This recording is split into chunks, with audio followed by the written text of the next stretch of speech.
રાજકોટ જિલ્લાના ધોરાજીમાં તેલી hospital ધોરાજીમાં ICU વિભાગ ઇમ્તિયાઝભાઈ સોલંકીની baby જે 7.5 મહિને જન્મ થયેલું હતું તે જન્મ સમયે વજન 1 કિલો 200 ગ્રામ હતું. તેમને ડોક્ટર નીરવ તિનોજા સાહેબે બાળ રોગના નિષ્ણાંતે દાખલ કરી વેન્ટિલેટર ઉપર રાખી સરફેક્ટન્ટ આપી સતત 40 દિવસ સુધી સારવાર આપી હતી અને આજ રોજ પેશન્ટને ડિસ્ચાર્જ કર્યું હતું. આ તમામ સારવાર આયુષ્માન કાર્ડ હેઠળ વિના મૂલ્યે થયેલ હોય.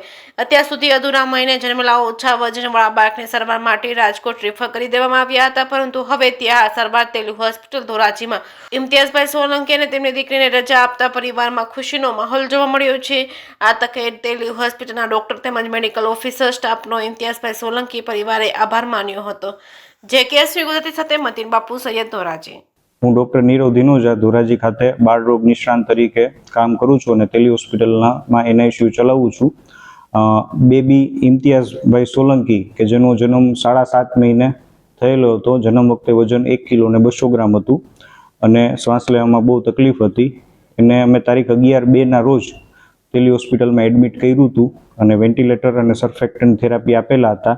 અને આજે 40 દિવસની સઘન સારવાર બાદ મારા સ્ટાફના સપોર્ટથી અને સારવારથી બાળકને સારું છે.